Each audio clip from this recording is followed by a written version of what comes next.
Hey everybody, it's me. I'm Mike. I forgot to finish my tortilla. That'll be fine. I'll have more later. This is the second Patreon-fueled craft chat where I talk about writing and publishing and assorted things like TTRPGs and cool stuff like that. I'm trying to figure out where to put all the things so that my eye lines are good.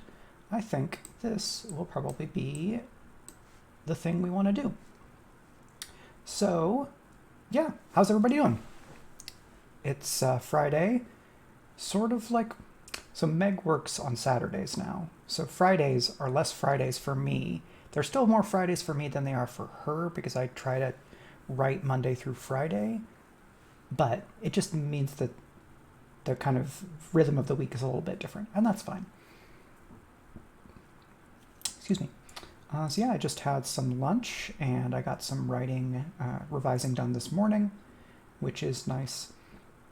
I really feel like I'm mostly, or at least temporarily, out of the kind of long molasses ditch that was trying to get revision done throughout a lot of 2021 for me. And I imagine that there were some similar difficulties for a lot of you all who are watching. So I hope those are not as bad for you now, the way that I'm feeling better about stuff, and that's great. So, general announcements. If you're new here, I write science fiction and fantasy. I podcast at Speculate. I occasionally podcast at Skiffy and Fanty, here and there. And I stream mostly video games here, but not exclusively video games, as I'm doing this craft chat now, and I'm looking to do more writing stuff and maybe some actual play here. Hey, Karenthology! Folks should follow Karenthology, who is also a science fiction fantasy writer in the general metro area where I am. Check out her books, Architects of Memory. Is that plural architect? Architects? I forget. I blurbed the book. It's very good. It's heavy, very good, and full of anti-capitalism. So if any of those things sound interesting to you, architects, plural, thank you, then you should check it out. And Karen does writing streams, which have been really handy for me, as I often do my writing in the morning. But then if I have like company or people encouraging me, I've been able to do a little bit of extra writing in the afternoons and mostly having a chance to chat with colleagues and get some more social, which has been a big priority of mine for this year in order to continue to survive the pandemic until things are good enough more broadly to be able to do stuff in the world more safely more of the time. So that is that. I solicited some questions over on patreon.com/MichaelRUnderwood, which I will put in the chat here. And Paul, aka Prince Justin, who is a champion interviewer, podcaster, and reader, gave me a couple of questions. So I think I will start with those. And then for y'all who are watching live, you are free to toss in some other questions, and I will try to get to those. I have a couple others that I prepped that I can get to depending on how our flow goes for today. I'm probably going to look to wrap by about 1:30 or 1:45 because I have a thing to do at 2, and probably be good to get a break, get up and stretch and so on and so forth before that, as being healthy is also important. Otherwise, I would just spend 10 hours a day at this desk, this very desk you see here. It's right there. It's where my computers are, and I spend a lot of time here. I should not spend 6 hours in a run without getting up and stretching and remembering that I have a body that is not just a brain and writing fingers. So that's all of that. Let's see. So we have a couple of questions about TTRPGs from Paul, and I think I'll start with one of those, and then we'll see how folks are feeling. If you have questions about stuff as I'm talking about it, please let me know. If you are watching on Twitch or YouTube later on and you have questions about stuff we talked about, you can ask those questions over on the YouTube archive at youtube.com/c/Mike Underwood. Do I have a YouTube command? Let's find out. I don't appear to have a YouTube command. I'll get that later. But you should see the YouTube address at the bottom in my overlay thing right about here. So you can go there, and that will work. So Paul asks, tips on building narratively constructive conflicts between NPCs and PCs. Hi, the kids are asleep. I noticed you. Your stealth has failed, but only because you are very welcome and appreciated here. While I'm doing shout-outs, The Kids Are Asleep is Valerie Valdez, another amazing science fiction fantasy writer. You all should read her Eva Innocente books. They start with Chilling Effect, and if you liked Annihilation Aria, you will almost certainly love those books. So we are talking about building narratively constructive conflicts between NPCs and PCs in tabletop RPGs. And I think a lot of this is going to apply to other storytelling forms because of the way that I'm thinking about this. Hey, John. Thanks for coming by. So when I saw this question, I was thinking about what are the different things that you want an NPC or an NPC's relationship to a PC or multiple PCs. So if you don't know tabletop RPGs very well, PCs are player characters. These are characters in the story that are played by another person in the group. And then NPCs are non-player characters, and those are controlled by the GM. So if I'm thinking from the perspective of the GM, I'm creating and controlling non-player characters, which is like the supporting cast. And then I'm trying to do so in a way that will let me foster interesting conflicts and other relationships with the player characters who, most of the time when I'm doing a TTRPG, the player characters are like the center of the story. They are the focus. They are the central characters, if not necessarily always the main characters of the world. Like maybe there's bigger stuff going on in the world, but for this story, these characters are central, and their agency is what we're really interested in exploring. So depending on a lot of factors, you can think about NPCs in different ways. If you're playing like a traditional fantasy adventure, fight monsters, get treasure, grow in power, then monsters, maybe their primary role in the story is to be a vector of antagonism, often like physical or like mortal danger antagonism, possibly magical antagonism, against which the characters can prove themselves. And then there are other times when you'll want to introduce NPCs with a specific purpose to, for the threat or challenge posed by those characters to be a whetstone that the player characters use to either refine their skills or to prove their skills, or they are people against whom their ideas or their beliefs are tested. So in terms of like testing someone's ideas or their beliefs, I'm going to reference Splendor and Shadow, the game of Rebel Crown that I GM'd for Speculate last year. So in that, we had the outlaw character who is Rowan Byrne, played by Brandon O'Brien, who is also amazing and runs the Fractal Spire game that we have going on Speculate right now, and streams at the Rising Tides here on Twitch. So Brandon marked a rival character, and in Forge in the Dark games, you often have an ally and a rival, and a rival character, it can be really fun because this is someone you know, but with whom your relationship is fraught or bad. And so I decided to take this rival character, Katrina, who Brandon described as a fellow bounty hunter that their character kind of used to work with. And over the course of the game, we established, in dialogue, that Katrina had been a party to some big moment, some big critical decision for Rowan, and that being on the other side, like the two different sides of that decision, is what created that wedge or that rivalry between them that has not yet resolved. And so when I reintroduced Katrina, it was in a scene initially that was away or apart from where Rowan was, and then she and a group provided a vector of antagonism that kind of undermined what the group was trying to do while they were somewhere else, kind of gesturing and indicating that you can't be everywhere at once. You have some allies, but can you protect your allies while you're trying to pursue other things, which gets really tricky. And in a game like Rebel Crown, that seemed like part of the thematic and narrative play space to investigate. And then later in the series, Rowan and Katrina kind of clash head to head.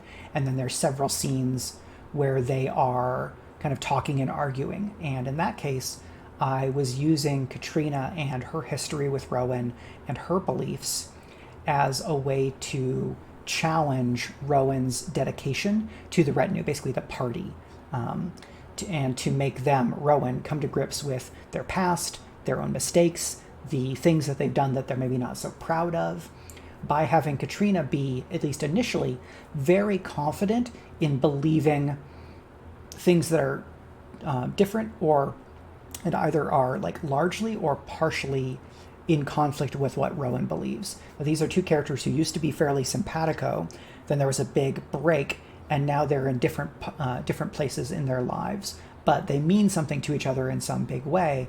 And reintroducing Katrina, especially in those later scenes when Katrina and Rowan are kind of going back and forth, that's what I was trying to do.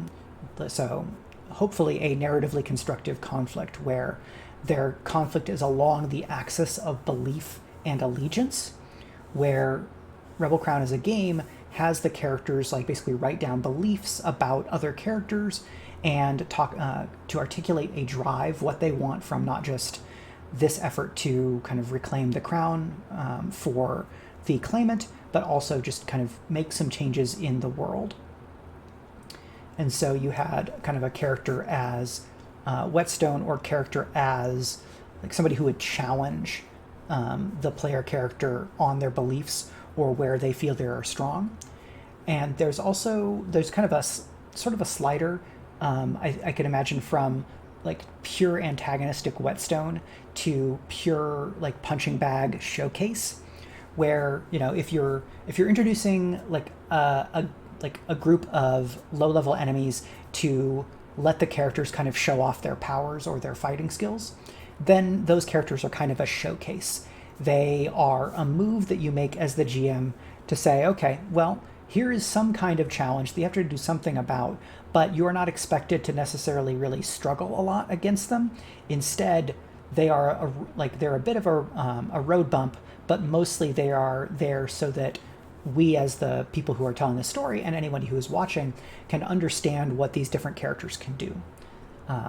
So a character like Aiden Gear, who the group kind of interacted with in the first sortie and then was around as an NPC, Aiden was more about being a showcase for Kieran, played by Alex Axe, to display themselves in contrast. Here is a spoiled, arrogant noble who is of a family that benefited greatly from the usurpation that kind of robbed Kieran of their throne.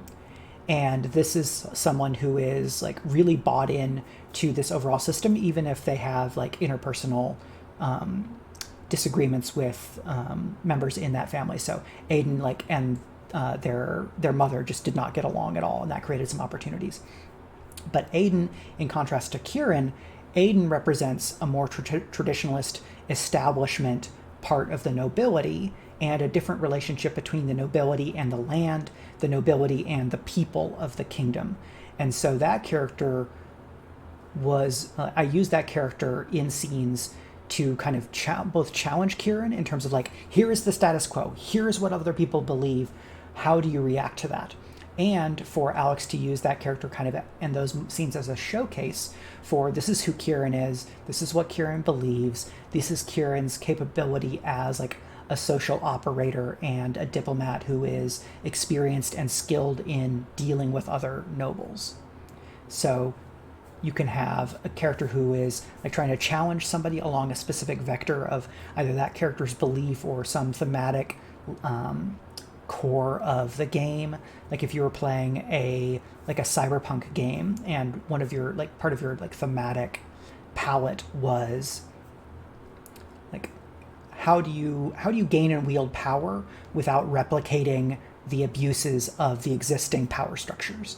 And so then maybe there is a NPC who has their own power base that is antagonistic toward the kind of cyberpunk dystopia state. So you have like a biker gang leader.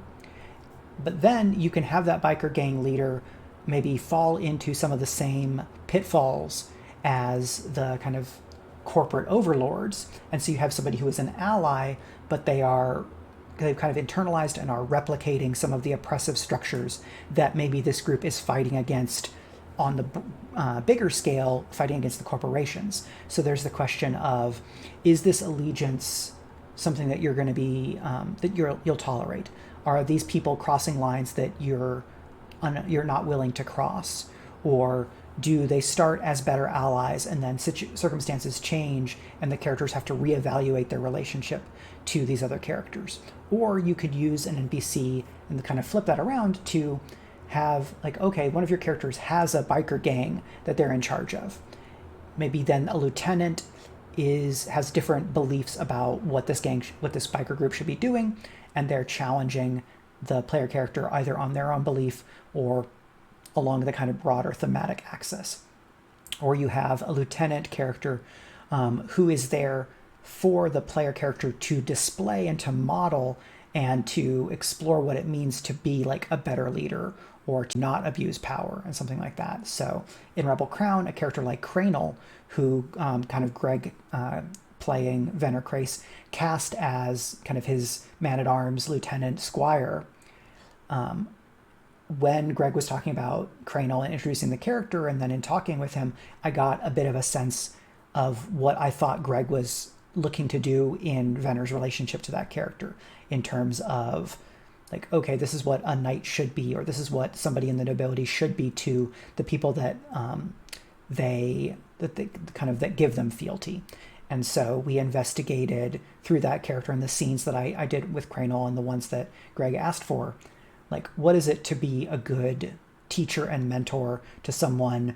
I also highlighted the fact that the lives of peasants are just kind of used as fodder in the wars of the nobility, and that any noble character would need to contend with the ways and degree to which they are basically pulling people into their orbit and putting them into incredible danger, because the nobility they draft or they conscript peasants and everyday people from the kingdom to go off and fight wars where, like, farmer from the western part of this kingdom really probably doesn't care about something that is like interkingdom politicking between this kingdom and the kingdom to the east. Like, their world is fairly zoomed in this kind of a setting. They care about their crops, they care about their family, they care about their local community, they care about the weather, they care about taxes.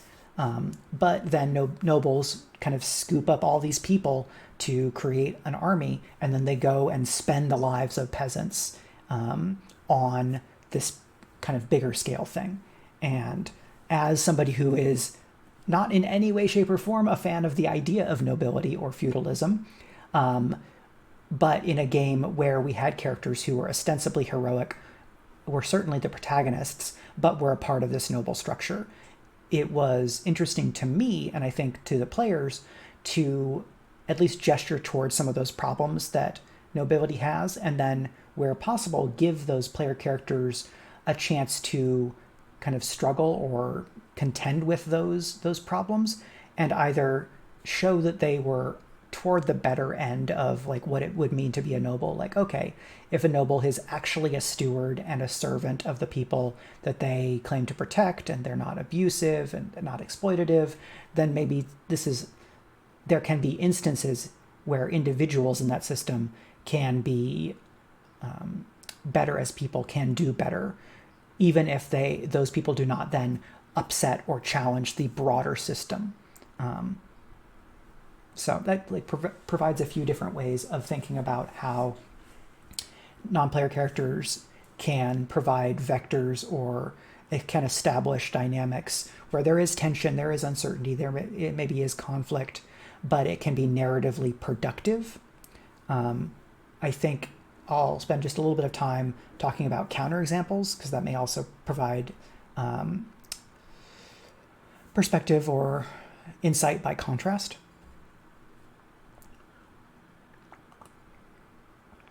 So what would it mean for there to be a narratively destructive conflict between an NPC and a PC? I think that might look like an NPC who, so you can have, is there like narratively constructing lack of conflict? Well, you have an ally, and then maybe they're mostly kind of a strong supporter, but then you find some other way to have an interesting relationship between them. Maybe isn't as focused on like an oppositional protag-antag kind of relationship. But like a narratively destructive conflict, I think would be mostly an NPC and an NPC where that character's relationship with a player character distracts from or runs counter to what you all as storytellers are trying to do with the story, whether that is like kind of red herrings, whether it is something that like breaks tone or expectation, or it maybe takes up too much time, or pulls a character away from where the player is trying to develop them as a person.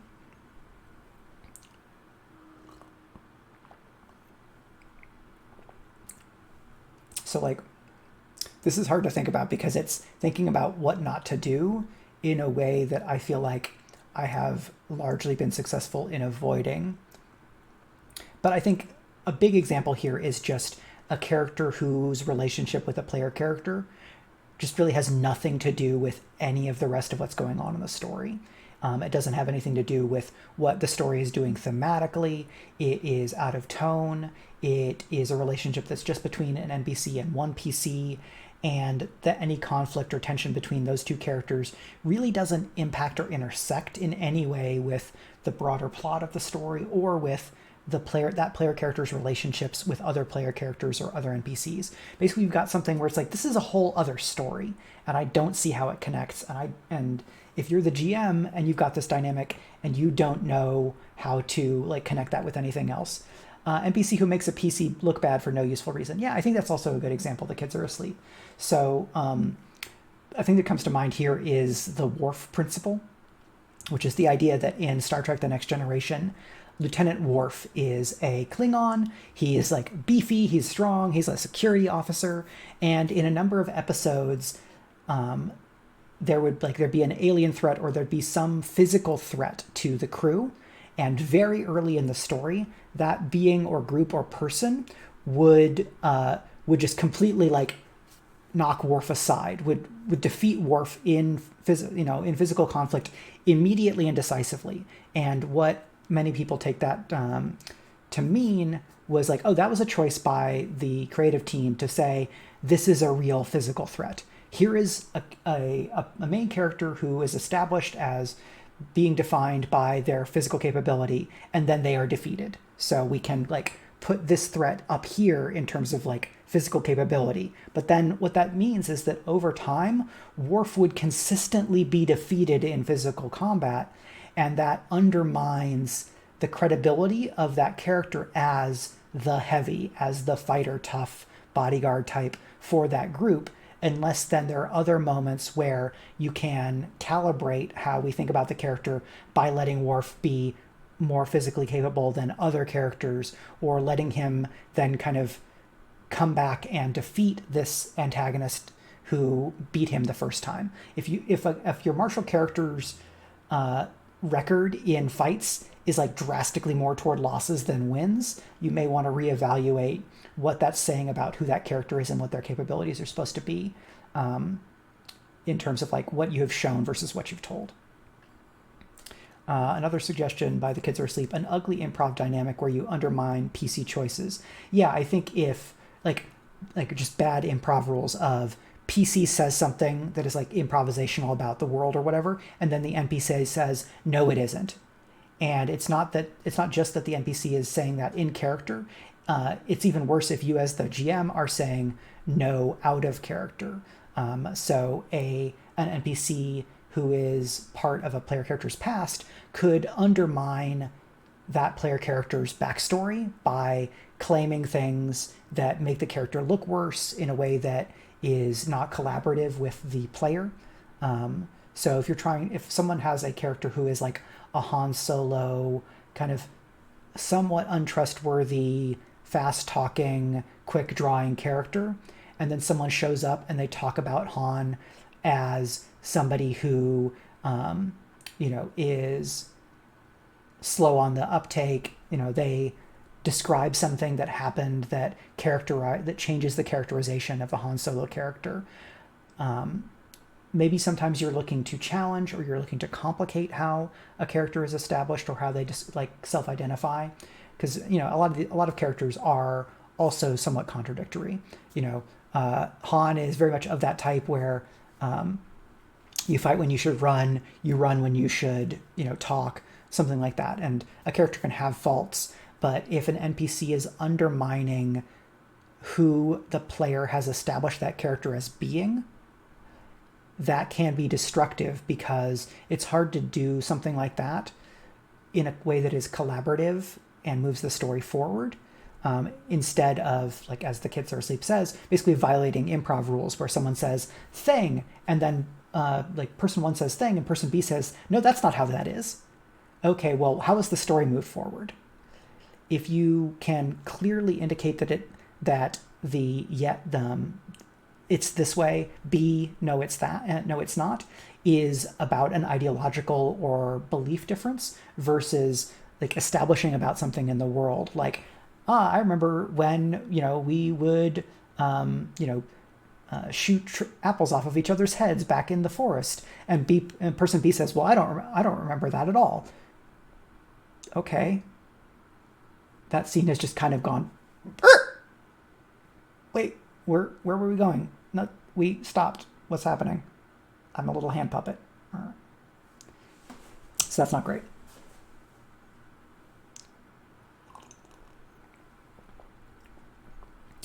So, yeah, I think narratively destructive relationships, something that stops the story in its tracks, something that digresses in a way that is either not interesting to the player characters, not interesting to you as a GM. If a scene is happening and no one is invested in the scene, then I don't know why you're having that scene.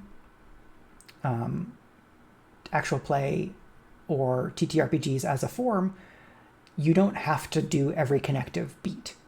You could say, okay, well, why don't we jump forward to blah, if a scene is kind of getting down into the weeds in a way that nobody's interested in, or if a conversation with a character is just kind of dragging on after you've conveyed the most interesting information.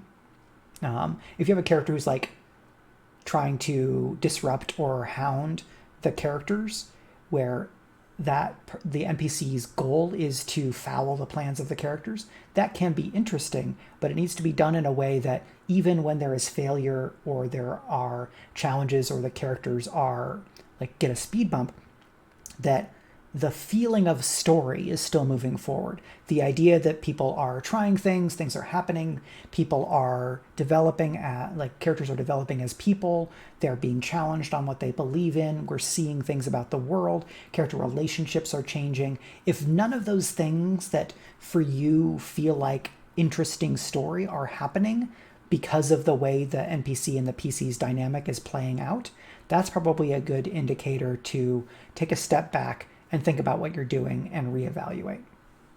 Because, and I'll come back to this, and then I think we'll jump to the next question.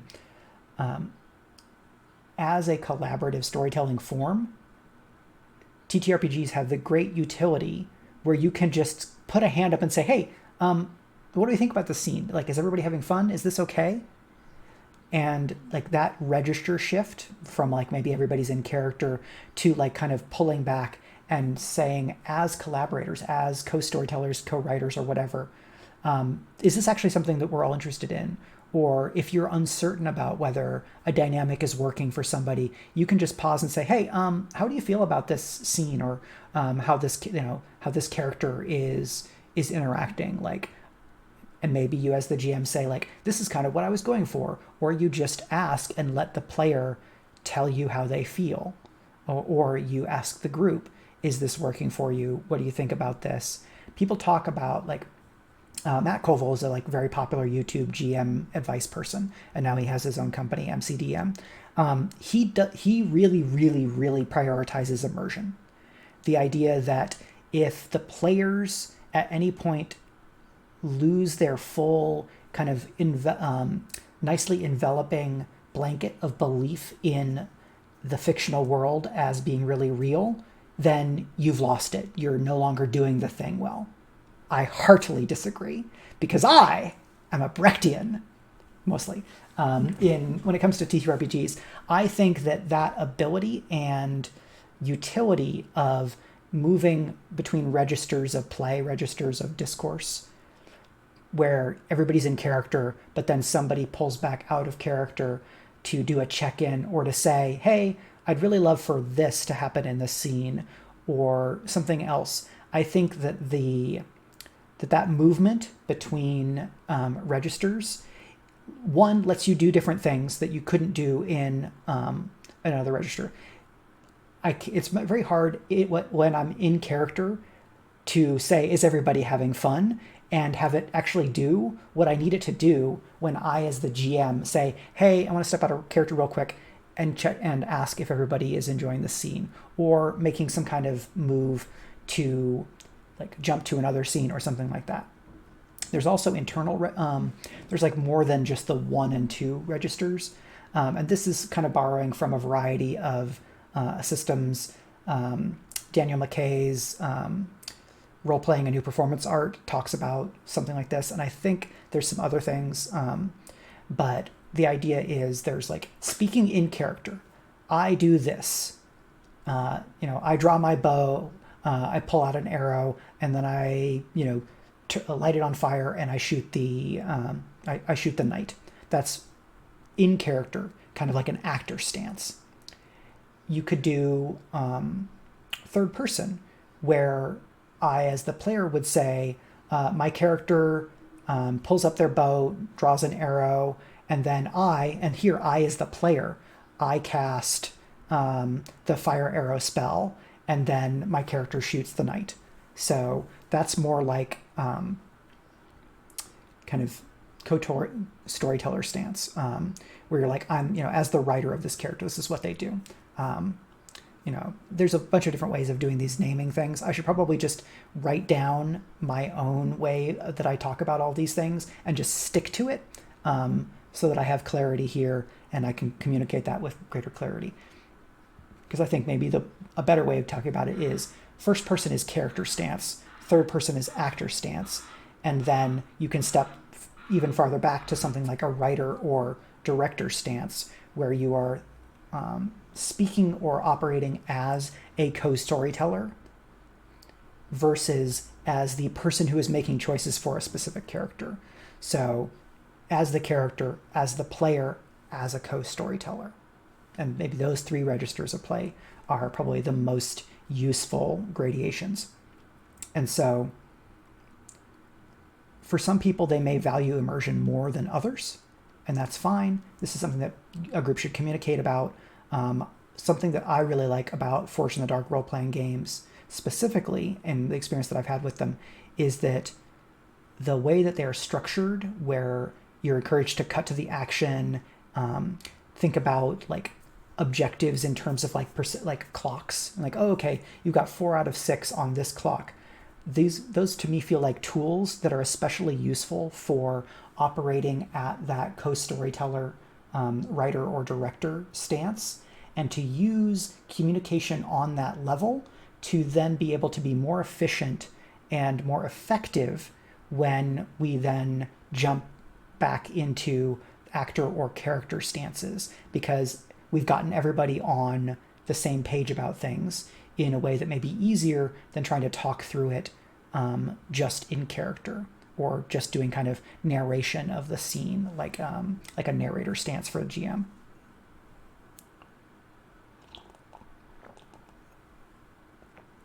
So that's a digression into the ups and downs of immersion as a kind of play aesthetic in TTRPGs. If you are playing the Mike talks about storytelling bingo game, you may now check the box that says aesthetics. It's a fairly important box. It's not the free box. Free box, or is it?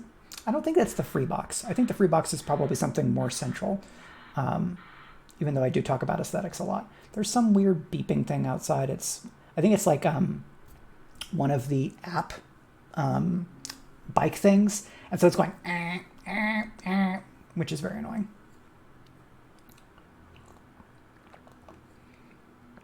So, any follow-up questions on this idea of narratively constructive conflicts between NPCs and PCs? The next question from Paul is about video games. So if you have other questions about TTRPGs or storytelling stuff that comes out of that, then go ahead and ask those. Otherwise, we will move on. And I think at this rate, we'll probably do 1 or 2 more questions, depending on how many kind of follow-ups or sub-questions people have.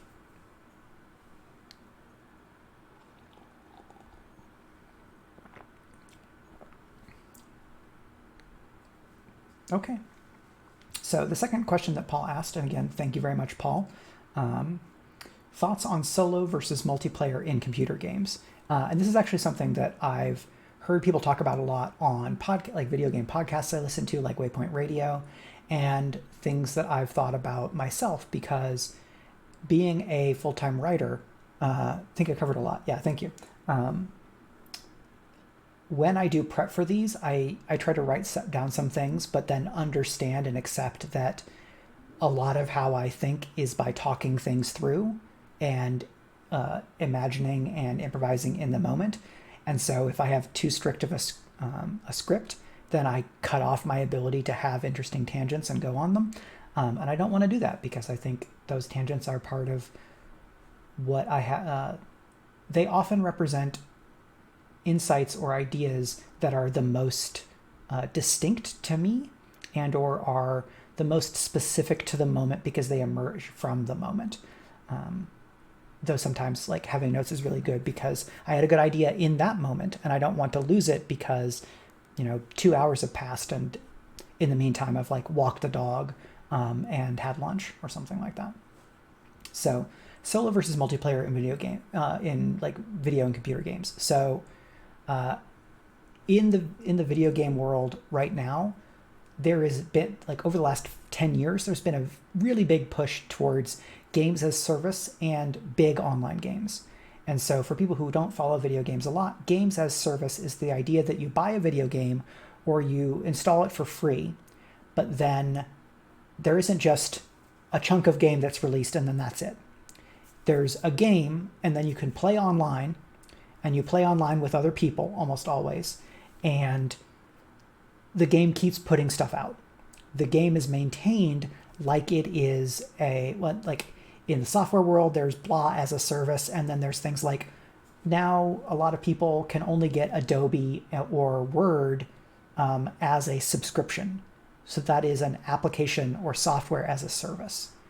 And this is tricky because for video games, it tends to mean you have to be online all the time to do something with this. It often means that it's powered by microtransactions, which, especially when they're in like the loot box form, are basically gambling. And there are a lot of people who are like neurologically susceptible to the way that those microtransactions are structured, so that it hits the part of their brain that does like gambling and compulsive action, and that's very bad because you're basically exploiting people's neurochemistry to take all of their money, and that sucks. So live service games and multiplayer are like really intermingled at this point, and so a lot of multiplayer games are just always already compromised by having that element of live service microtransactions. So something like Genshin Impact, which has gachapon elements. Gachapon is a Japanese word for like a vending machine where you have the little plastic bubble blisters where they've got like the cover and then a ball, and then you can see the thing that's inside it, and you put money in, and it gives you a random one of those things. That's basically what gachapon is, but it's in video games. And so you don't know what you're going to get in those pulls. It's loot boxes. And so Genshin Impact, this game that is free to play and has a ton of material that you can play through and has some elements that are fun and interesting, like Breath of the Wild, according to a lot of people, also has gachapon, and you just can't not deal with the gachapon part, like, because that's how you get stuff in the game.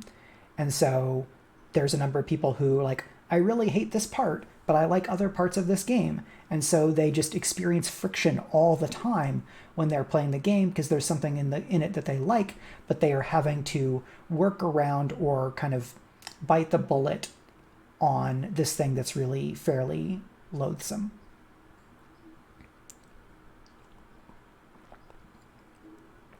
So that's a part of multiplayer games that's really challenging. Something like Destiny 2, the parts of it that include the parts of it where it's like you buy more things after you've bought the thing, in terms of like, ooh, I'm gonna spend real money to get a blah. All of that is cosmetic. It has no mechanical impact, versus a lot of other games where there is more of an impact. I still don't necessarily like it. I get why it's there. Capitalism is hell. I like Destiny 2 mostly because I get to play it with other people. And that's really the thing for me in multiplayer games. So if it's a required multiplayer game, it's going to be hard for me to play and stick with it, because a lot of the time that I play video games is like now. It's early afternoon because I work for myself. I tend to do my serious, like, more brain intensive writing in the morning. And then like I've used up my best brain for the day, or most of it. People talk about their spoon theory, which is a disability theory. There's a whole bunch of variations on that. The version that I like, because I'm a geek, is spell slots.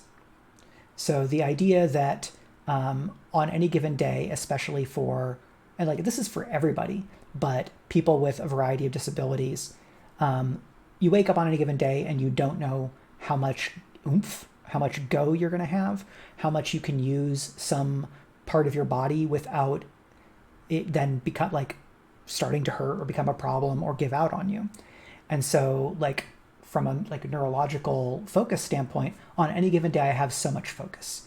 So if it takes like a 3rd level spell slot to write to work on my novel for 30 minutes, on any given day, maybe like in 2011 or in 2021, there were days I just did not have a 3rd level spell slot.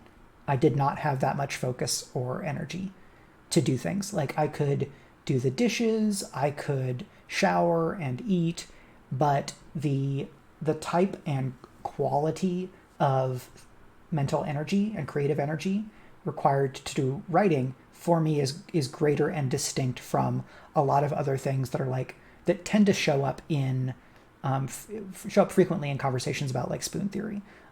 So I'm playing video games in the afternoon when I want to recover, when I want downtime, when I want something that will like kind of occupy my brain without requiring that I think in kind of bigger, more complicated ways, because I've used that part of myself and I want to give it a break. And then most of the people that I would play that video game with play it in the evenings. And the evenings are when I spend time with Meg. Sometimes I have other things that we do, like that Meg and I do, and some of those things are things that I do and Meg is doing something else. So if there's another thing in the evening that I'm doing that Meg is not doing, then that reduces the amount of time that we have to spend together. And she often works somewhat long hours. And so video games in the evening that are multiplayer games that I play away from her are a little bit harder for me. If I can play that game during the day, or it's something that she and I can enjoy together, like which has mostly been single player video games where either she or I are playing and the other one is watching and we're kind of enjoying it and talking about it together. So that's a thing that is for me is much easier with single player games, because if it's a multiplayer game, maybe you're supposed to be on like voice chat or whatever, and it's much easier to like just straight up pause a single player game because it's not waiting on anybody else. I think that those structures and other things have also led to the fact that single player games and multiplayer games tend to specialize in different types of games. So online shooters, like big multiplayer shooters, tend to be, Call of Duty, Battlefield, and whatever. Those are multiplayer games. They may have a single player mode, but the reason they make money is that they get hundreds and thousands or hundreds of thousands of people playing online. They have a large number of people that you can interact with. You get variety through playing against a bunch of different people, and they tend to want you to play it for a long, long time, a lot of your time, and then often to put more money into it to get the thing that you need to then win more matches. So, ditto, yeah. Carenthology says, this is why I don't play MMOs anymore. Too much time away from my family. Absolutely. Destiny is the closest that I come to an MMO, and I play it a fair amount to a good amount, or like to a larger amount, once a year for about 2 or 3 months, which is when the big expansion comes out. Then I play it because I have people that I play with, and there's new stuff to do, and it's interesting, and a lot of people are getting back into the game and getting to enjoy it then. But Destiny is a game that wants to be a game that you play all the time, that you play every week, ideally every day, and I'm just not going to do that. It's not the type of game that's going to hold my attention that way, especially because I rarely get to play it with the people that I want to be playing it with, because they work kind of first shift day jobs. And so if I want to play with them at 1 p.m. Eastern, it's just not going to happen. But I like a lot of what Destiny does, and when I do get to play it with people, those experiences are great, because people are people. If I'm playing with people I already like, it's time with people that I like, and then there's this other interesting, challenging thing going on, and you get the opportunity to overcome challenges with people that you like, and that's great. So like raids and dungeons and other big challenges in Destiny, those can be very fun. They're much less fun for me if I'm facing them solo or playing with people that I don't know.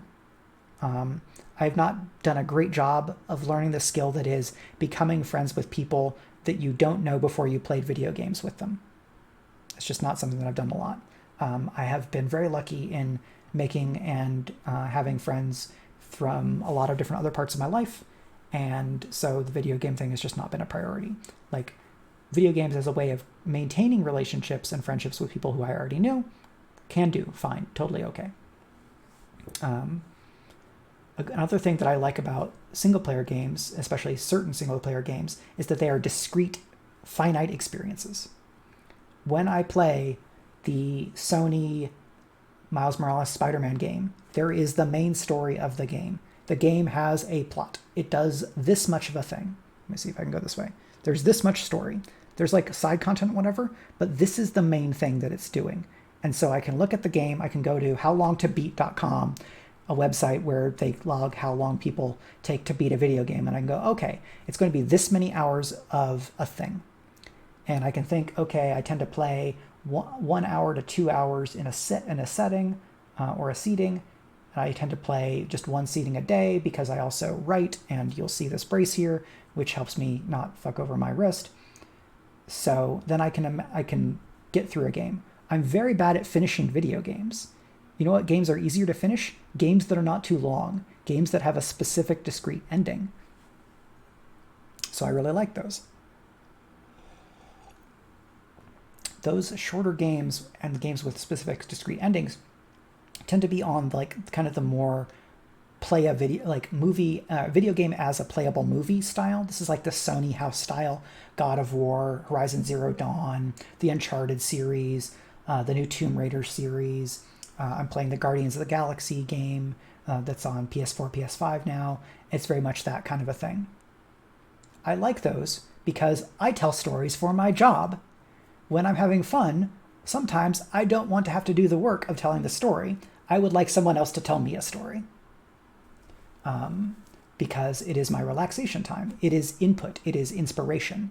Versus, and this is just me. Like, if you're different, I have no problem with that. I know a lot of people who really like the Fallout games or other games where you have to bring a lot of your own creativity to it, or it is a a mode for expression. So Animal Crossing New Horizon has been a place of creative expression for a lot of people. It just doesn't do much for me. The Fallout games, they have a main quest, but there's so many billions of different things to do, and the world is so full of stuff that I completely lose the main plot, and then I stop playing the game because I get distracted. I investigate a side plot, and then I can't do anything more with the side plot, and I'm far away from the main plot, or I get frustrated, or something else changes, and I just ooh, and it just vanishes, out of sight, out of mind.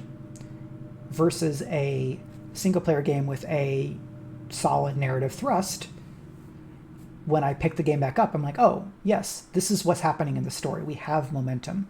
We have directionality. And so it's easier for me to stick with those. Even so, like, I really liked Horizon Zero Dawn. I never finished that game because I got to like level 30 something, and I got pretty far in the story, and I got to the point where you have to go like north from like the big plateau city thing, I think, and there are two like just preposterously large, what if a bear was a crocodile but like 15, 20 feet big this way, wide, long, and it like shoots poison or something at you, and there's two of them, and they just completely wrecked me, and I went and tried it again, and they completely wrecked me, and I tried to go around, and I died, and then I'm like, oh, and I stopped playing, and I never went back. And it's supposed to be a very good video game. I liked a lot of the time that I spent with it. I finished like all of the cauldrons because they were interesting dungeons and challenges, and I liked the story stuff. Will I ever go back and finish that game? Probably not. I'll probably just watch the cutscenes. Life is short. Because to go back and do it, I would have to load the game, relearn how to play the game, when the next thing I need to do for the main story is a thing that was very hard when I was familiar with the game, when I was playing the game a lot, and was a huge road bump even then. So that's tricky. But I've been trying to do better at actually finishing games. Streaming, I think, has largely been good for me for finishing games because I'm thinking about, here's a hat, content marketing hat. If I finish a game, then someone who finds it on YouTube can see me going through the entire experience. So they get to have a full like viewer experience of, this is Mike playing the beginning of the game, this is Mike playing the middle of the game, this is Mike playing the end of the game. And if I, the hypothetical viewer, want to know what it is wants to know what that game is about, Mike has played all of this game. And so you get that full experience if you watch the run that I did. I haven't finished everything that I've played. I did a couple of runs of Arcanium, and that was pretty fun, and then I just moved on to other stuff because I'm only streaming mostly twice a week, because this is a thing I do for fun, and I do other things. It's not the only thing I do for fun. Like, I'm making a podcast, I'm occasionally guesting on another podcast, I play video games not for stream, I play role-playing games not for stream, and so I need to be fairly deliberate about what I'm doing when I'm streaming here. So like there's different types of games. Like, I really like roguelike deck builders. Those tend to be solo games. I like being able to pause a game whenever I want. I like not having to schedule time to play with people to be able to enjoy every different type of video game that I'm interested in. So a lot of solo games is good. Solo games are also easier to stream because I don't have to coordinate with other people's schedules, things like that. So, there's also like the multiplayer games that you can play solo, but then are meant to be multiplayer. And, I play Destiny like that sometimes, where an expansion has come out, and then like there's the grind to get the loot to then have the right a big enough number so that you can face different specific challenges. And so when I'm playing Destiny, I will boot it up and play it as a single player game to do that grinding to get the gear that I want to be able to then play the same challenges as the people that I'm playing with. And in those situations, I will often like have a video running or have a podcast running, because what I'm the mode of play that I'm in is not, oh, interesting, tell me a story. I'm probably replaying material that I've already played, which is a big element in multiplayer games. A lot of them is replay the same content over and over and over again, because it would be so difficult to develop new content for a multiplayer game so that there was always something new for somebody to do. There's just too many people, and those games want you to play the game basically all the time, to whatever degree of all the time that you have is, because they want, a lot of those game makers want you to be a person who identifies as somebody who plays that game. It's the main thing that you play.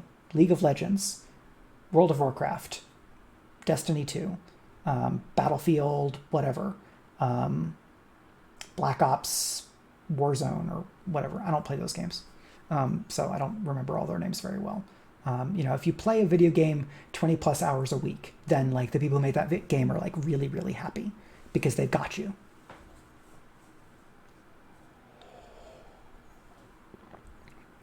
I cannot imagine how much hard work and how destructive it would be to my mind and body to be able to write so quickly that somebody could read a book, a new book from me every week. There are people who do it.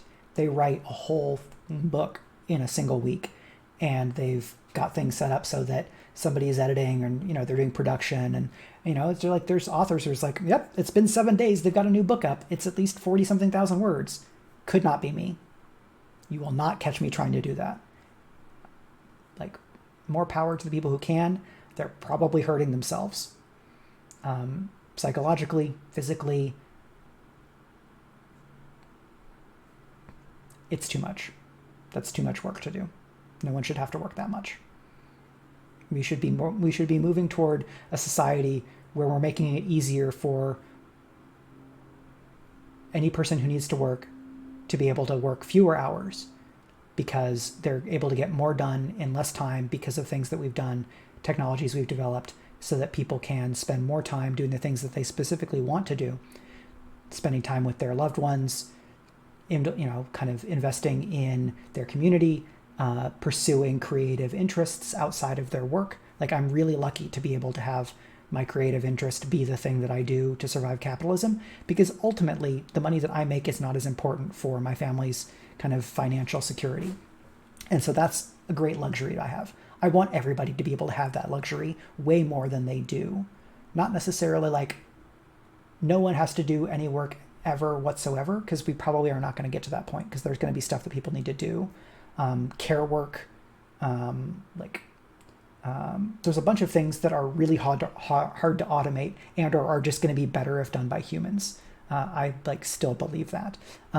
But if we get to the point where, first, nobody has to work more than 40 hours a week on a thing that is the thing that they do, like, quote unquote, to be productive, so that people could have more of that balance. Like, we did in the US, we did a whole labor campaign that was 8 hours for work, 8 hours for sleep, 8 hours for what you will, in a 24-hour period.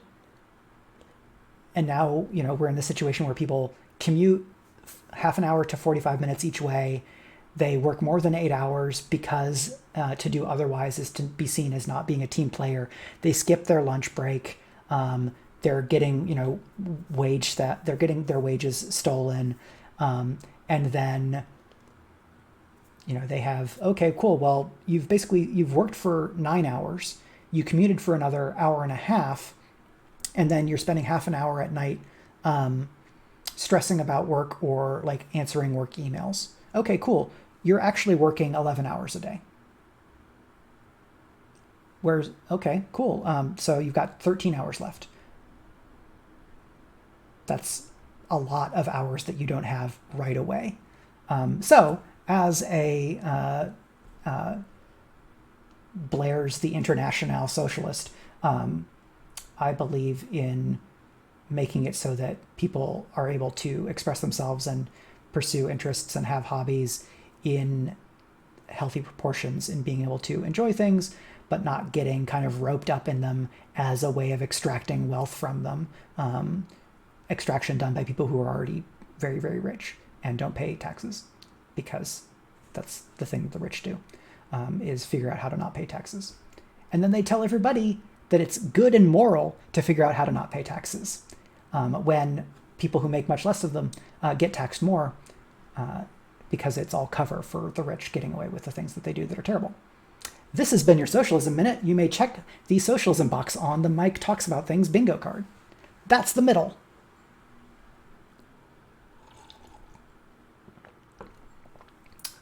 So that was solo and multiplayer in video games and the Socialism Minute. The kids are asleep. If you do make this card, please, absolutely, please send it to me, because then I can have it up on the, I can have it up while we're doing this and then fill it in. It would be very funny. So let's see, bingo cards. Socialism. If we're doing a bigger card, it'd be like socialism, capitalism, labor exploitation, hand selling, or how to market your things, something about Oreo, aesthetics, martial arts. It's probably a box. Yeah, so that's a few of them. We are at 1:06. We've gone for just about an hour since I have the 5-minute warm-up period.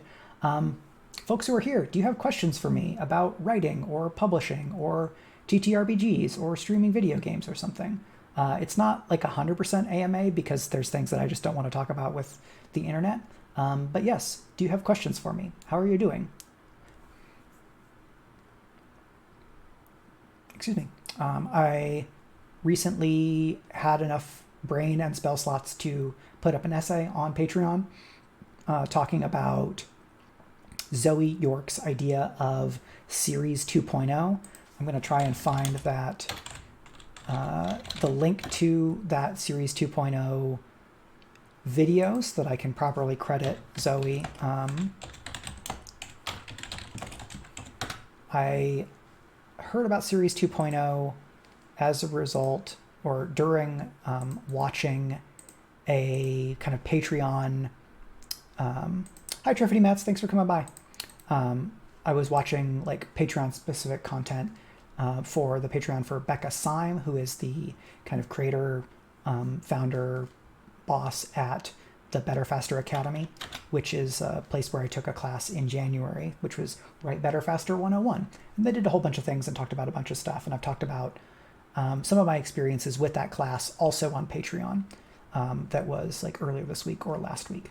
So that video is in the chat there for folks who are watching now or later on YouTube. Very briefly, the idea with Series 2.0 is this: Zoe is largely a self-published author and I think mostly a romance writer. So genre fiction, self-publishing, to be specific.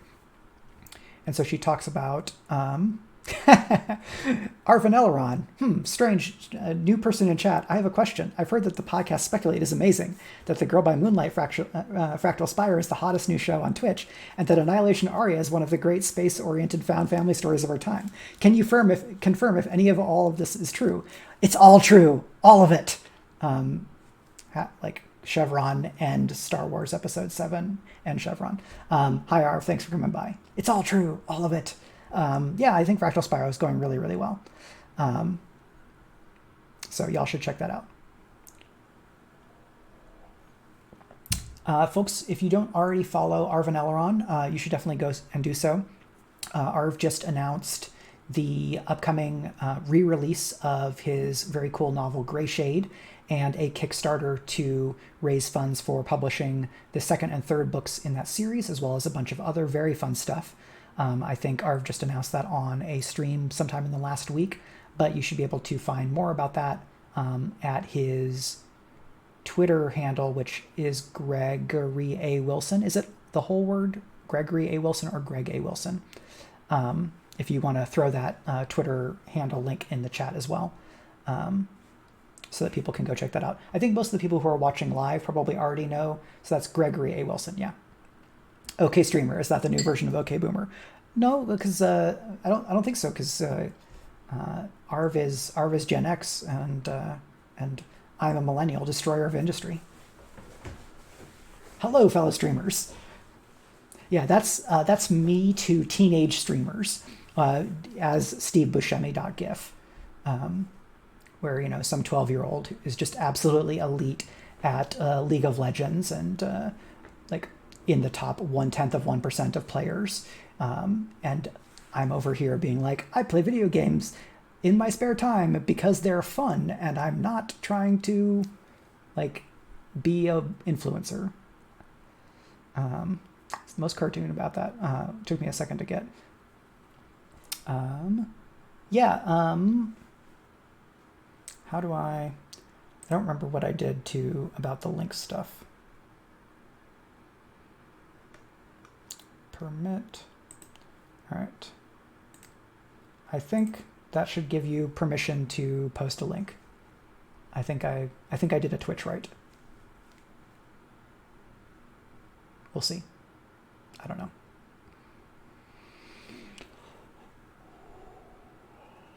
Okay, so yeah, there's a link in there. So from Tall Squall, who actually my friend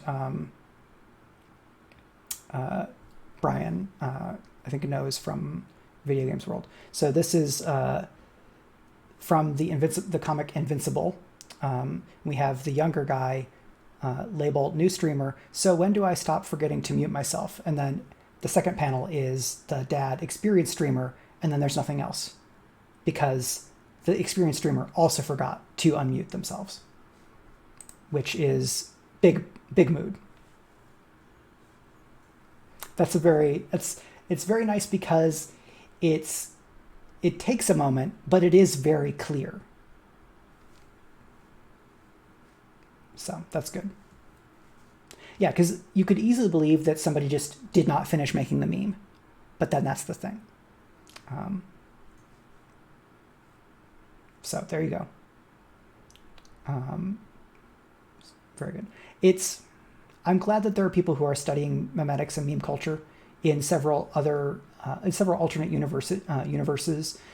The Mike of that universe stayed in academia, and there's probably at least one of them who is doing something on like internet semiotics, because semiotics is something that I'm interested in. So there you go. A short digression into generations and meme appreciation. So yeah, back to Series 2.0, just to kind of introduce an idea, because I think it's something interesting to talk about. So Zoe York has written like a ton of romance books and has a variety of series where it's like 3 or 4 or 5 books in a setting, and then another series in that same setting. So the thing that Zoe claims is like the best thing you can do for your career, again, speaking from the position of somebody who's self-publishing in genre fiction, is that you write a series and you finish that series. And then your Series 2.0 is write in the same setting, use the same tense. So if you wrote the first series in third person, you should do the second series in third person. No, you're fine. That was a good digression. So same setting, same tense, basically the same. Your format should be the same. The reading experience and a lot of the structures of writing that you're using should be the same. But then what you're doing is, if the book was really short, you write a bit longer, not too much, but a bit longer. And what you want to write kind of basically more densely, where it's more focused on the main plot. There's a stronger like emotional thrust to the story. And if you wrote a longer book, then maybe you tighten it up. You cut out some subplots. And then you want to basically iterate and do better on all of your sales and marketing. You want to do better on your cover. And that Series 2.0 should be the same thing, but more and better. So if you did a series that was bad boy hockey player romances, where the male lead in all of these romances is a bad boy hockey player, probably all on the same team. I have an acquaintance who does hockey romances, so that's in my mind.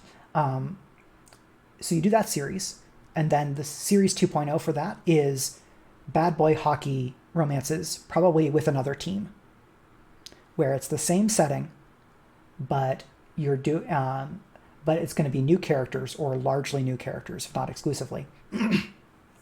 And then you just do the same thing but better. And the idea there is that this will build your career because the people who come to your bad boy hockey romances and like them will probably want to read more bad boy hockey romances. And then if you, as the writer, can provide to them a whole other series of bad boy hockey romances, then there's a greater chance, if not necessarily a guarantee, that the next book that they go and buy after reading the last book in your first series is going to be the first book of that next series. And by having multiple series in the same mode, you're probably going to be able to put the same categories on them, the same, excuse me, the same BISACs from the traditional standpoint, but on Amazon. For self-publishing, you're mostly talking about Amazon. You're talking about Kindle Unlimited. You're talking about Amazon categories, which overlap with BISACs, but then Amazon has their own thing going on. Anyway, that's a digression into publishing metadata, which maybe should also be its own box.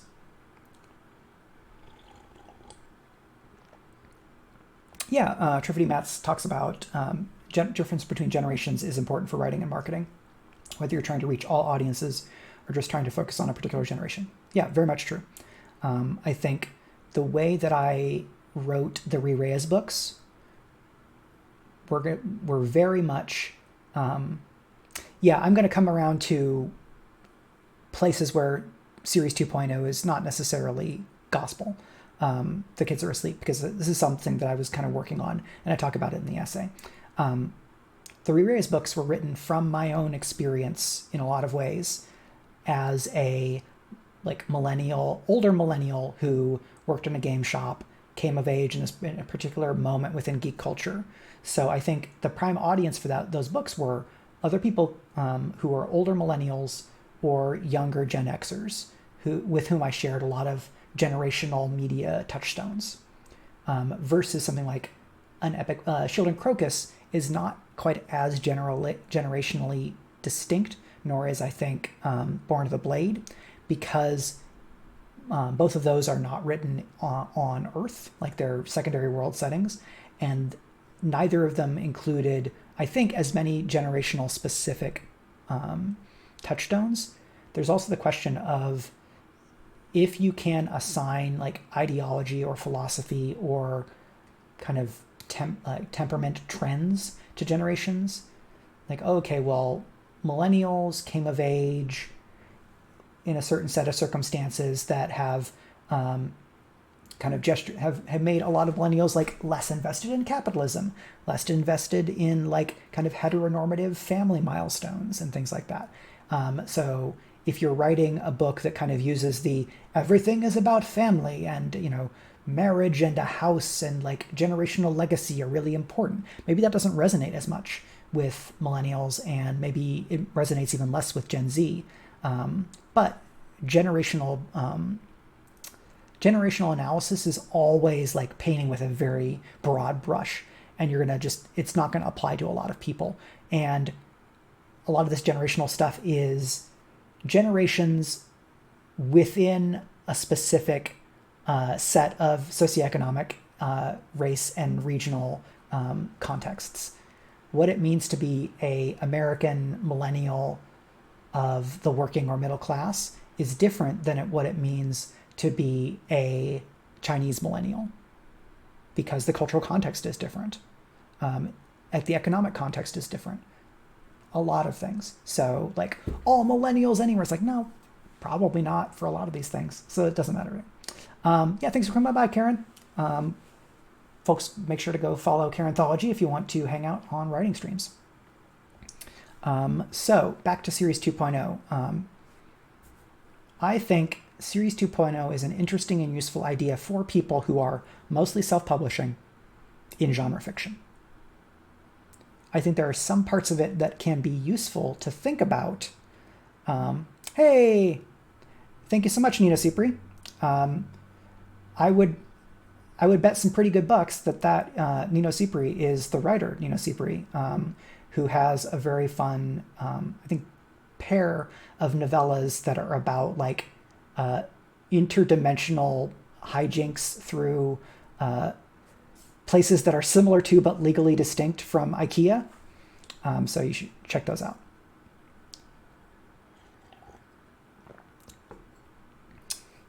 Hey, Nino. Thanks for coming by. Good to see you. Thank you for the follow. Beautiful. My years in traditional publishing have not led me astray. And thank you for linking those books. The Kids Are Asleep. So yeah, one of the things that I talked about in the essay that I published yesterday was the fact that Series 2.0 is really hard for traditional authors, because to publish a second series in the same setting, very specifically, requires that first series be successful to the point where, to the degree that you had publishing deals to finish that series, and it did well enough that the publisher believes that the smartest thing that they can do in partnership with you is publish more books in that setting. Where if you publish a 4-book series and then they buy another 3-book series in that setting, they are investing in the idea that that series is so popular, that world is so popular, that it will sell well even as the 5th book in that world. Now, you can do a really good job of making the first book in that new series a jumping on point, but it is still the 5th book in that setting. This means, I think, that the idea of Series 2.0 is very difficult for traditional authors, because to do this thing that Zoe York talks about in traditional, you need consistent support from a publisher across, in a lot of cases, I think, 5+ years. And for a lot of writers, myself included, and I think a lot of the folks who are watching, it is very hard to hit the right jackpot so that you're able to publish probably 3 or more books in a first series, have a good enough experience with those that you want to work with that publisher again, and for the publisher to be happy enough with sales of those books that they are happy and excited to offer you another publication deal writing in the same setting, where, like I said, to a certain degree, even if it's the start of a new series, it will be 4th, 5th book in that same setting. For myself, I published my debut, Geeky Urban Fantasy. Had a really fun time. The first book sold very well. A lot of those sales were on discount, but there were also some good support promotions during like San Diego Comic-Con, and that was a really smart time to launch the book. And then I published a sequel, and after I wrote the sequel, I wanted to write something else, because my brain is novelty seeking. In Clifton Strengths terms, I don't have any legal relationship to Clifton Strengths. I don't own any of that stuff, so this is just my understanding. Don't at me. There is a strength that points very strongly toward novelty seeking, and then there are a number of other strengths that are also novelty seeking, and I have most of those. So that is tricky when we're thinking about Series 2.0, because I wrote 2 Geekomancy books and then I wanted to write something else. And I came up with 3 pitches per my former agent's suggestion, and we pitched them to the editor, and the editor said this one, and that was The Younger Gods. Still urban fantasy, but in practice it was very different. It was first person instead of third person. It was a male lead instead of a female lead. It was a real city instead of a made-up city. The magic system was very different, and most importantly, the tone was different. The Younger Gods was darker / grittier / less kind of popcorny. The re-raised books, very fun. No one tone is better than another tone. Caveats like Grimdark doesn't work for me, but maybe it works for you. That's fine. So The Younger Gods was toward the darker, grittier end of the tonal range that I was comfortable operating in, but it was very different in tone from the Re-Reyes books. So a lot of those people who liked the Re-Reyes books, when I put out The Younger Gods, maybe it wasn't what they were looking for. And so then they had to wait another chunk of time for Hexamancy, the last of the Re-Reyes novels that I published, because maybe they didn't notice that Attack the Geek, the novella, was published because it was a novella, didn't get maybe as much promotional support. And so 5 books into my writing career, as of about 2015, I'd already kind of gone farther afield from what the Series 2.0 suggestions would communicate, what would encourage me to do. But what I wanted novelty. I wanted to try something else, because the first novel I wrote was geeky urban fantasy, and then I cannibalized a lot from it for geekomancy. So first book, Trunked, geeky urban fantasy. Second book, Sky Pirate fantasy adventure, the setting that became Born of the Blade, Trunked. Shield and Crocus, new weird superhero fantasy. I queried it a bunch, Trunked. Then I wrote Geekomancy, geeky urban fantasy, stole from this first book, wrote a new thing that was way, way better in terms of craft because I had grown as a novelist. Sold that. Then sequels of this, sold Shield and Crocus after doing a bunch of revising to a different publisher. And so I got to 4 books, and I'd written the same subgenre twice, geeky urban fantasy. But then I kept wanting to go and do different things. I didn't want to just write urban fantasy my whole career.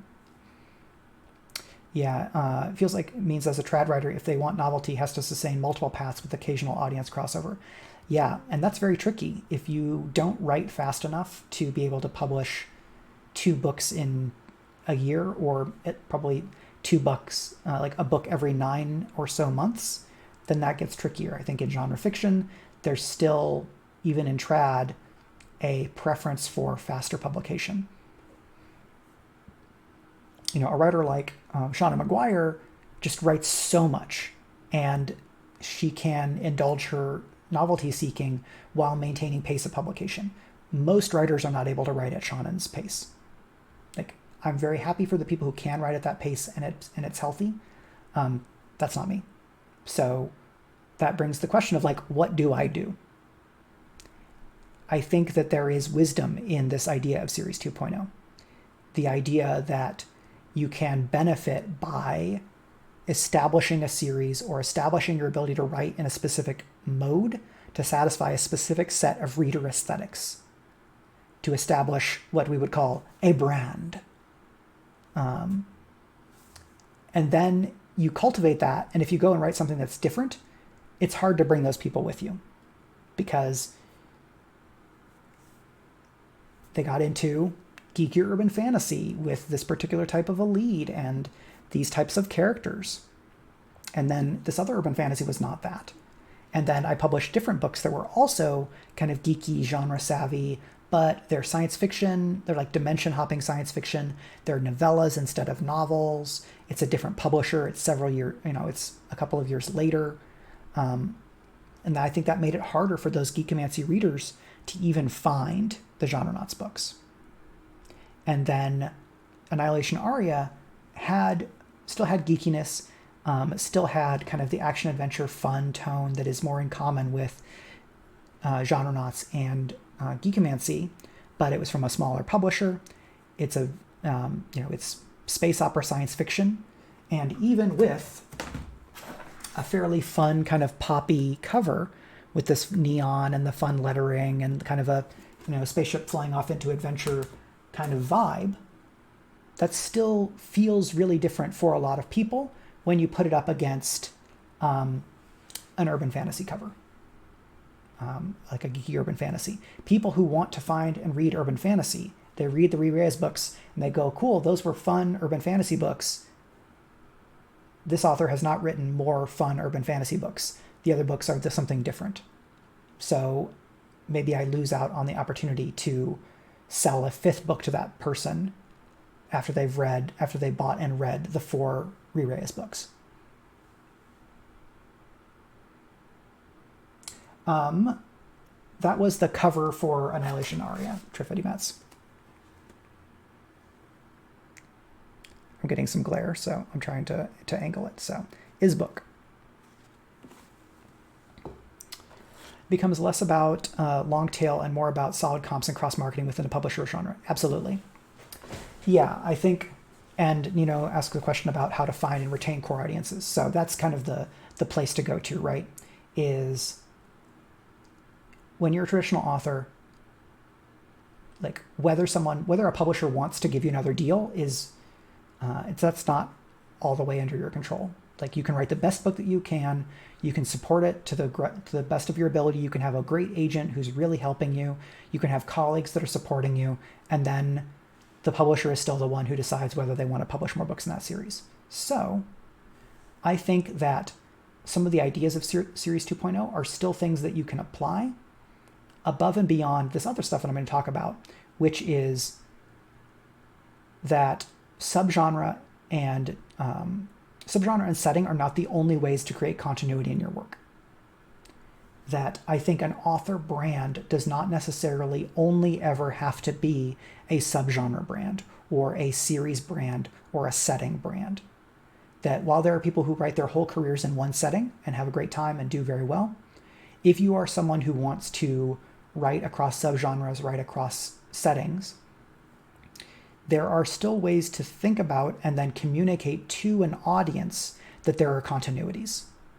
If you establish that your author brand, in terms that are not specific and bounded to a given series or subgenre, then each book that you publish, if it maintains that author brand, if it maintains those aspects, and you continue to highlight those aspects, you may be able to create a rhetorical semiotic bridge between different series. So what I have done, and I've done this consciously for a few years, and I think it will take another couple of years of of selling books and publishing them to have a better sense of to what degree this works. Okay, I'm glad that the refresh worked for you, Trifity Mats. So a few years ago, I looked back on what I'd written, and I thought, what is in common here? And the things that I came up with were strong action-adventure elements, inclusive casting. At any given time, it was inclusive casting written to the best of my ability. Not perfect. Had a lot of privilege growing up. Am a white person. I had to learn and spend a lot of time getting better at writing people from other backgrounds from my own. So, but I continue to try to do my best. So, action adventure, trying to be inclusive in casting, frequently found family elements, but not necessarily all the time. So it's kind of sort of a thing. A bigger one I would say is writing that is genre aware and playful with genre and tropes. So that in urban fantasy, I'm kind of poking fun at some urban fantasy tropes, playing with some tale types. In genre knots, it's very explicitly meta-narrative. M. Todd Gallaglass, who's a writer friend that I have, who's out in California, has been doing like MFAs and fiction, and introduced me to the idea of meta-modernism. So you have modernism, and then postmodernism, and then meta-modernism, which is like metafictional, genre-aware kinds of stuff. And there's a lot more to it, but the very, very distilled for this stream version is that idea. So inclusive, found family, genre-aware, action-adventure. That's 4 kind of pillars of author brand that are pretty consistently present in my work. And then if I'm reflecting on my career and I go, okay, if that is what is in common, would I feel comfortable writing with those 4 pillars as major but not, as being among but not necessarily all of the major pillars of my writing moving forward? Does it make sense for me to claim those ideas and those tendencies in my writing and to have them be central in how I talk about who I am as a writer and the stuff that I've done, so that even as I'm moving between subgenres and maybe moving between categories, maybe moving between media, that those elements are consistent, that you know when you pick up a Michael R. Underwood book that you are probably going to get inclusive casting, action-adventure, kind of meta-awareness, play with tropes, and found family. that seems pretty good to me. The book that I'm revising right now has most of them, but has some other fairly major differences. It is more political and sociological in its inclination.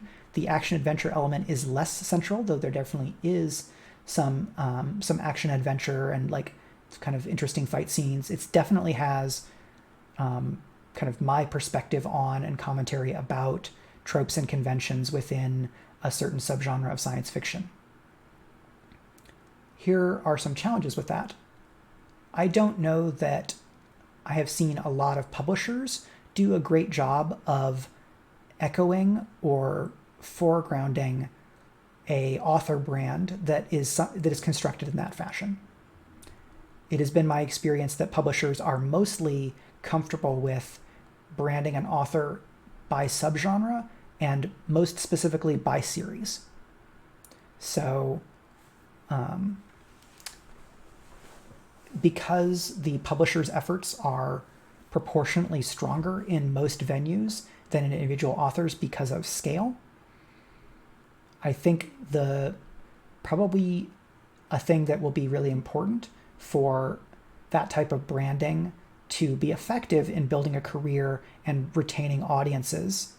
I'll get to pen names. I'm torn on pen names.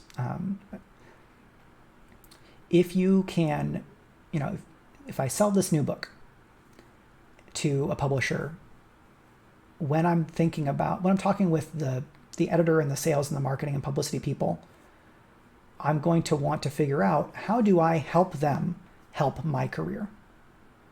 How do I help them publish that book so that it is positioned as like something new and exciting from the author of all of these other things, where it is clearly a new and interesting thing that is specifically and distinctively worth a reader's interest, even a reader who didn't necessarily like some of the other things that I wrote before because it's got these new elements.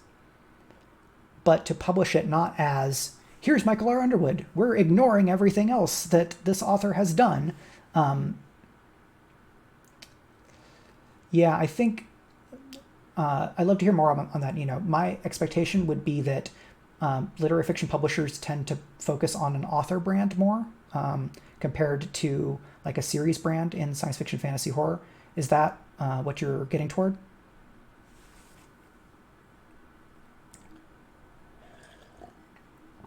Okay, yeah.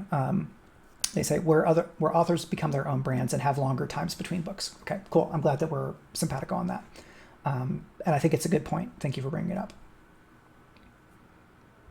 So for genre fiction, Marlon James, Carmen Maria Machado. I think Silvia Moreno Garcia to a certain extent as well. Though Silvia has like substantial chops within the science fiction fantasy world in terms of being published from there and regarded as an insider in that space, versus some other authors who feel more like the publishing establishment believes that their home is in literary fiction. And some of that movement between categories can make this a little tricky. So my suggestion for colleagues who want to publish across subgenres is that if you can think about your career in terms of your author brand, that will be helpful, even if in individual situations you're making a decision about whether you want to take a pen name. I think the strongest case for pen names is you're publishing in categories that have little to do with each other, and or where confusion about which series is which could be a problem for you. So the clearest example is if an author writes middle grade fiction and then very separately writes adult romance or adult erotic romance or erotica, you may be well served to put a clear distinction by pen name between those series to make it incredibly unlikely that someone is accidentally going to go from reading your middle grade to buying an erotica book. Erotica is lovely. Especially in the US, there is a lot of fucked upness about sex and all of that. So it like could make big problems for you. But like Shauna McGuire, as the kids are asleep mentioned, Shauna McGuire has the Mira Grant pen name for science fiction. I think if you are very comfortable, or if you're specifically looking for a distinction between what you have written before and what this new thing is, then a pen name can be really handy. I have seen authors use pen names to basically reboot their careers. Ursula Vernon did some oopsies with pen names not carefully deployed. Yeah, I think I remember that, though I don't follow Vernon's work especially closely. I think being intentional about pen names is going to be really important. I have considered whether it would make sense to take a pen name for this next series that I'm doing because of the degree of distinctiveness. But I know folks who have switched subgenres and rebooted their career with a new pen name, or used a pen name to basically get another shot at being a debut in the same category. Because part of what makes it difficult to continue to have a career as an author in the same category, if you've published some books that did not sell very well, is how the sell-in process goes. So I'm going to deploy some industry knowledge from being a sales rep real quick.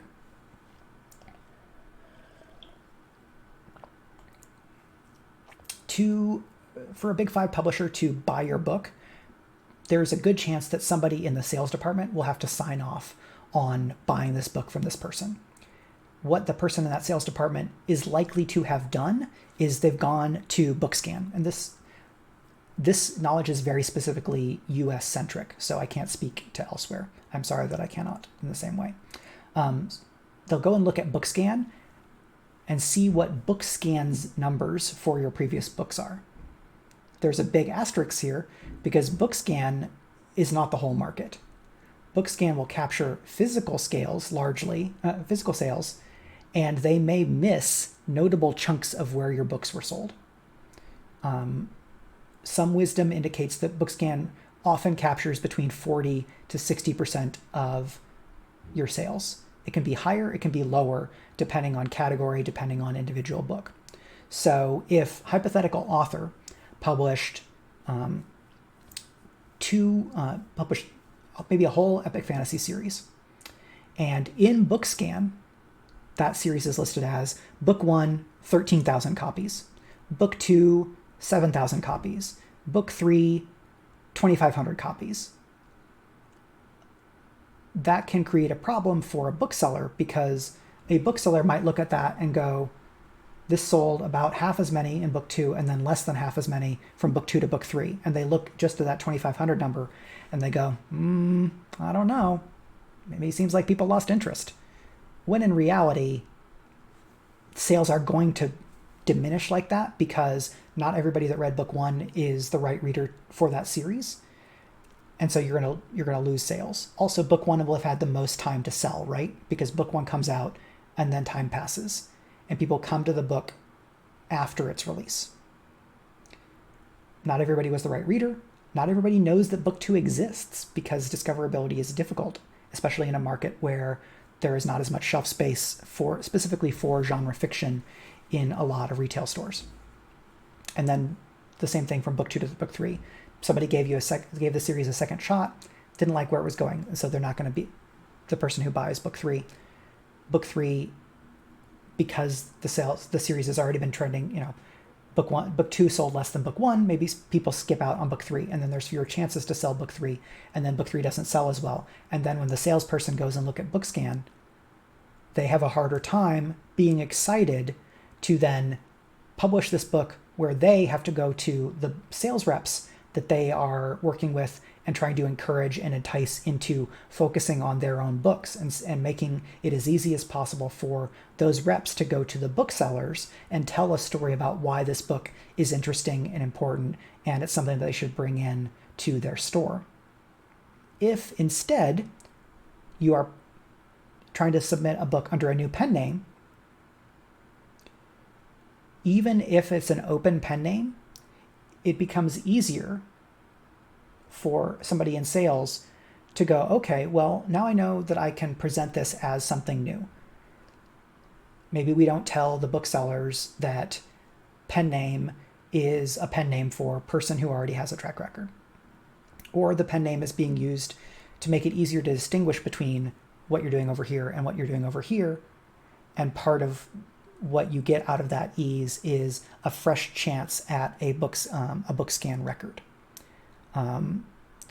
Another thing that's tricky about BookScan is that there are a number of books that are published without a lot of distribution support. And so copies are sold and reported to BookScan, but the book was never really widely available, not ever widely represented in the market. And so a book might have, 2 or 3 figures of sales in BookScan because it never really got a lot of distribution support. And the kind of cross legibility of BookScan physical sales to ebook sales to audio sales is, to my understanding, not great. BookScan has done some ebook reporting. I don't know that they've started doing audio recording. If there are 10,000 people who read your previous series in audio, people will sometimes move between audio and other formats, right? Sometimes they keep reading audio. If your publisher wants to get audio rights, it's really important for them to know if your previous series sold really well in audio. And that's kind of going to be up to an agent to do the best job possible to pitch this new book and all of the reasons why a publisher would want to get excited about it. So sometimes it may make sense to take that pen name as a way of giving yourself another shot, because even in the last 10 years, I've seen that approach used to successfully relaunch someone's career. Yeah. A good agent is probably one of the most important resources you can have as a working writer seeking traditional publication. And even for indie authors, agents are going to be able to get you money that's really hard for you to get on your own in terms of subright sales. I've seen a number of authors who are very, very diehard indie authors. Everybody should be an indie author. But then also they have an agent who sells translation rights, sometimes sells audio for them. They have a media agent for TV and film rights. So that makes them a hybrid author, if we're really being specific here. But they talk about being indie because there's an indie mentality, and that's all fine.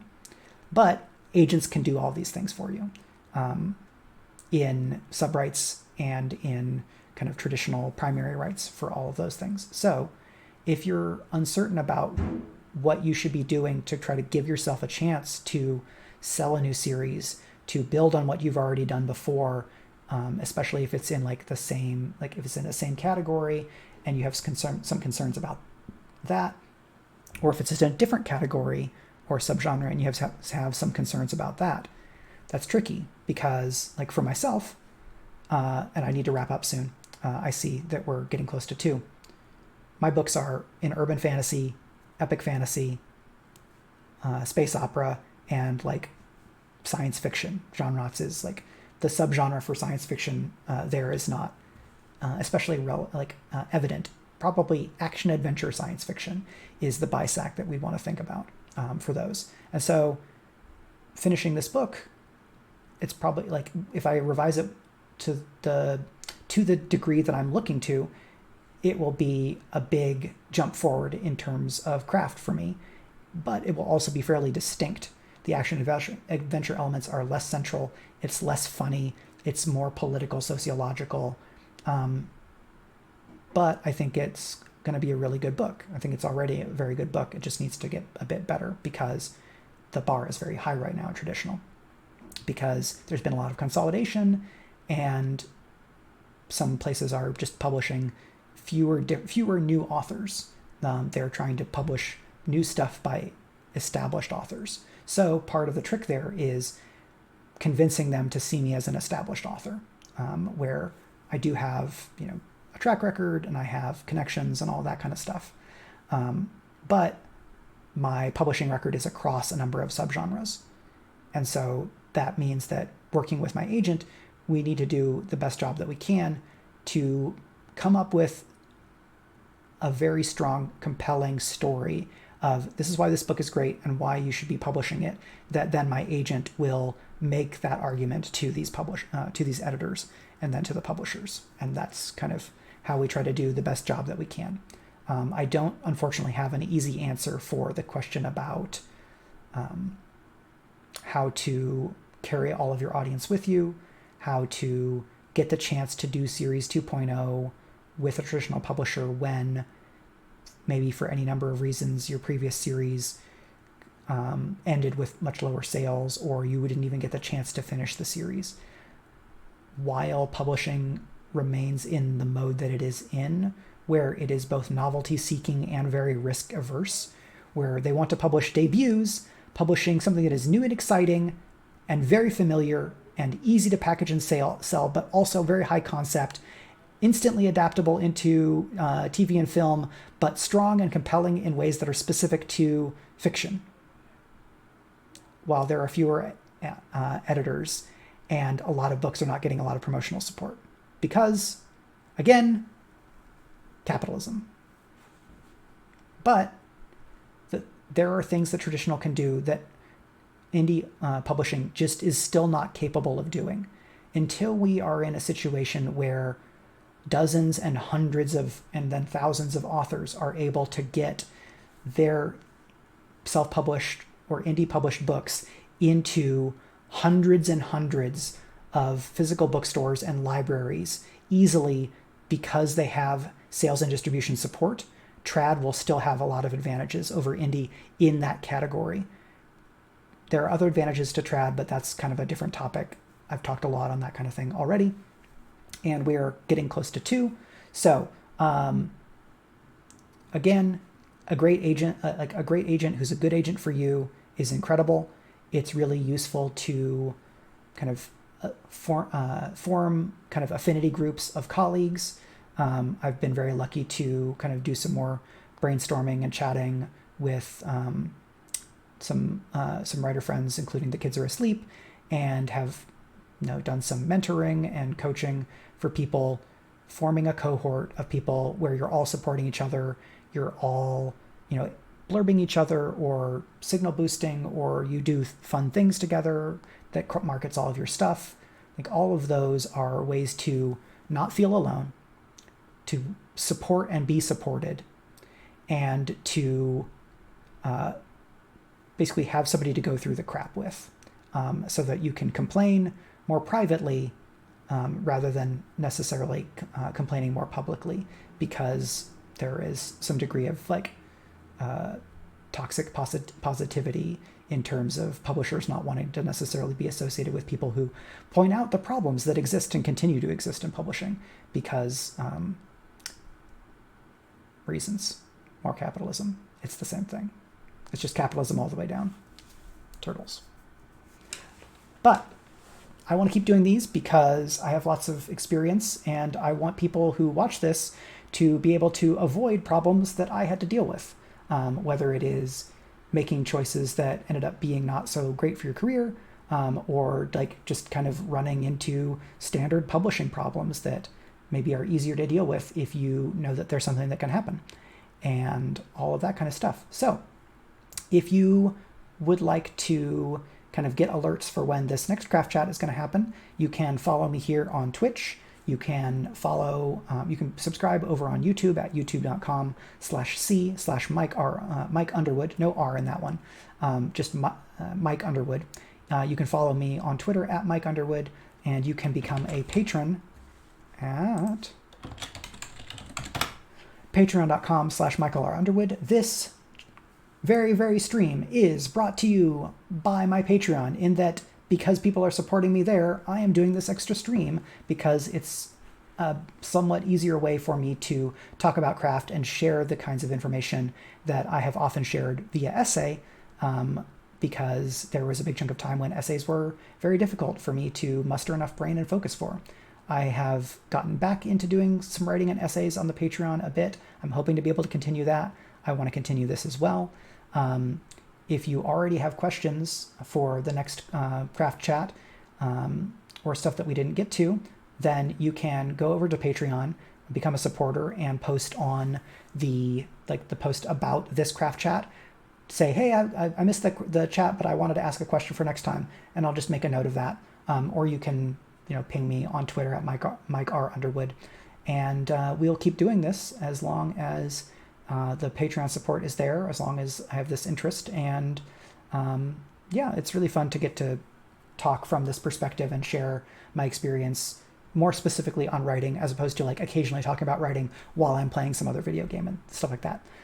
This has been wonderful, made much more wonderful by you all being here and asking questions and being great and sharing your own experiences. So thank you to The Kids Are Asleep, to Nino Cipri, to Triffity Mats, to Karenthology, to Prince Justin for the questions, to Arvin Eleron for coming by and chatting, to everybody who is here and lurking, to John Wiswell, and to everybody who signal boosts the streams and helps people find me and the stuff that I do. So Karen is up. Great. So let me pull up that. And when we do a raid, we will go and say hello to... let me try that again because I'm not seeing Karen. Let me pull up Twitch. Da da da da da da da da. I wonder why that page is not. That's not finding. All right. What if I do this? Okay. Now we should be able to do it.